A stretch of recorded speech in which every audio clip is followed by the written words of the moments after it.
Welcome back to Solo Marvel Champion. We did get an announcement for the second scenario of Age of Apocalypse. This came on Monday, and I'm recording this on Thursday morning. The Four Horsemen looks like it's going to be a pretty difficult scenario. Let's look at the Horsemen really quickly. Each of these are going to be in play, but they're going to be in a random order. Similar to past villain scenarios, the Four Horsemen scenario has an active villain counter that moves each time a villain activates. However, this time the villains are dealt in a random order, which affects the order of their activations. I really love this because anytime we get randomness in setup, it makes it more replayable for me. I really like to know exactly what's happening in a scenario, and going into this one, I don't know exactly what to expect because of the order they're going to come in, and I really appreciate that. I love it. We also have to remember that we're going to get a mission and an overseer in every scenario of this campaign. So these will come out randomly, not randomly, in a random order. They are all going to be on the board at the same time, plus a random mission, plus a random overseer. So we do get some good randomization that, again, is just going to make this very different every time you play it. Let's look at the B side of the main scheme. There is only one. Starts at 0, goes up 1 per player, and it has a threshold of 12. If it's completed, the players lose the game. After a villain activates, move the villain counter to the next villain. I assume that's just going to be left to right and then back to left. Each of these villains has a side scheme associated with them. So the way these villains work, they either have 1 scheme or 2 scheme and 2 attack or 1 attack. Those just flip-flop depending on the individual villains.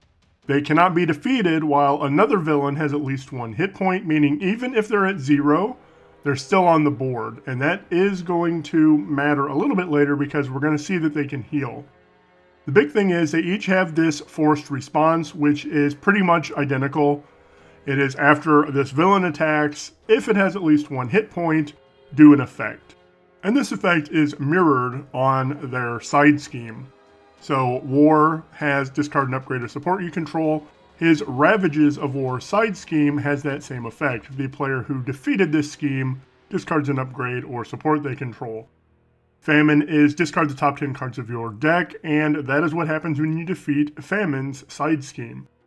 Pestilence basically just blanks your text box, as does Plague and Pestilence.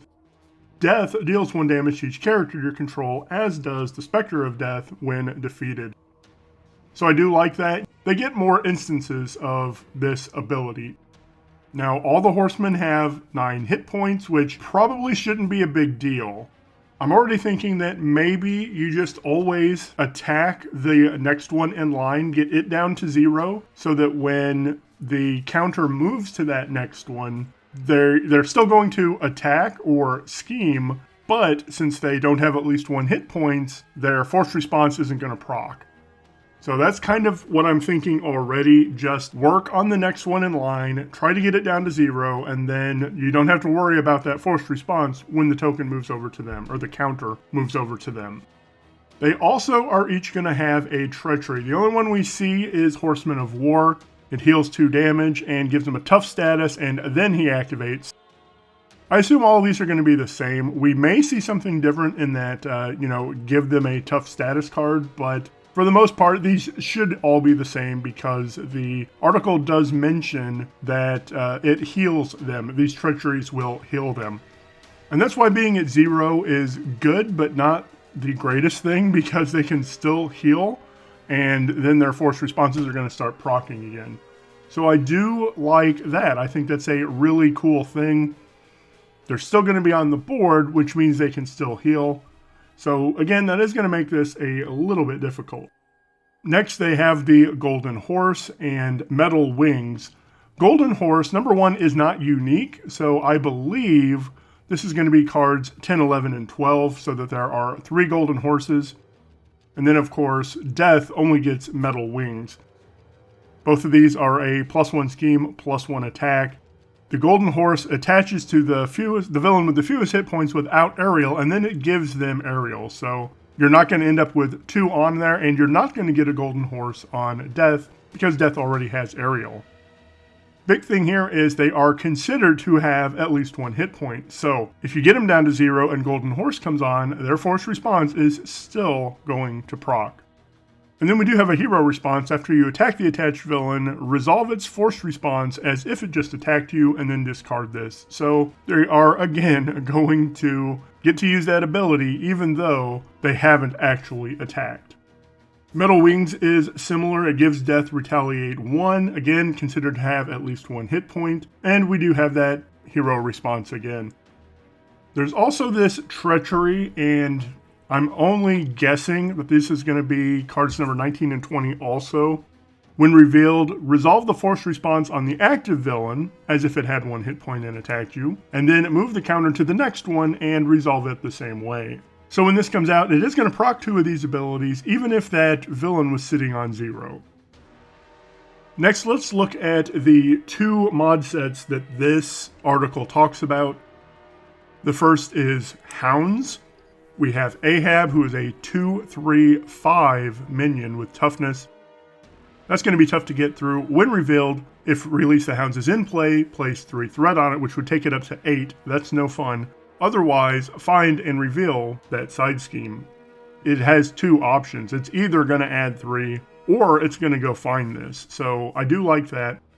What I don't like is the first copy of Hound revealed, each phase gains Surge. This gives me Nebula nightmares, her techniques. The first one that is revealed each turn is going to Surge. I really hate that. And then when you do defeat Release the Hounds, you're going to have to search your deck and discard pile for a copy of Hound and deal it face down as an encounter card. I like that too. It doesn't just put it into play, it's going to be a face down encounter card. And that's going to make you think about possibly flipping down. Hound is a really interesting minion. I actually really like the design here. It's a 1/2/2 tracker minion with guard. When revealed, if you're on hero form, it attacks you. Otherwise, change to hero form. I really love that idea. That's really cool. Of course, I'm just speculating that cards 3, 4, and 5 are also Hound. Hound isn't unique, and they are referred to as Hounds, plural, in the article. So I'm fairly certain there are going to be 4 of them. These are cards 2, 3, 4, and 5. We see card number 6, which is Ahab's Energy Spear. It also does something I really like. Attached to Ahab, otherwise attached to the villain. I love it that is going to attach instead of just surging into something else. Force Interrupt. When the attached enemy attacks you, this attack gains Overkill and Piercing. At the end, discard it. So that is definitely something that is going to slow down your approach if you are going in and intending to block with allies. So I really do like this mod set. I can see using this mod set in a lot of different scenarios. Finally, we also got a few cards from the Dystopian Nightmare mod set. I think, again, this is speculation, that this Hunted is going to be card 1 and 2. War Weary is going to be 3 and 4, and Targeted for Elimination is going to be 5 and 6. That is a total guess, but it is odd that we only see cards 1, 3, and 5. So that's what I'm basing that on. Hunted is an obligation with a hazard icon. Alter Ego, discard a card from your hand to discard. That's not terrible. It's pretty easy to get rid of, unless, of course, you're in a situation where you can't go down to Alter Ego. War Weary, this when revealed effect, which is the same as the boost effect, is something we've seen in other scenarios, other encounter cards. You are stunned. If you are already stunned, take 2 damage. I do like the design there. Targeted for Extermination has 3 threat, a crisis icon, and when defeated, you become confused. I don't really think this is a difficult mod set. It looks interesting, and this one, plus the one we just saw, Hounds, and maybe Future Past from Mutant Genesis, can be a really fun mix of sets to play with, and that might be something, especially with that Ahab Spear, that I would consider playing in Crossbones. And I'm actually kind of interested to play that matchup just to see how it is. And I probably would play it with one of the mutant heroes, but that looks like it could be a lot of fun. Alright, so that's all I wanted to do in this video. Just show those cards, show some of my speculation for how the missing cards we haven't seen are going to play out. I think we have now seen every card for Horsemen. We've seen all of them from both of these mod sets as well, if my speculation is correct. But let me know what you think in the comments. Let me know what I missed. Please consider a like and sub. It really helps the channel grow. Thank you so much for watching, and I hope you have a marvelous day.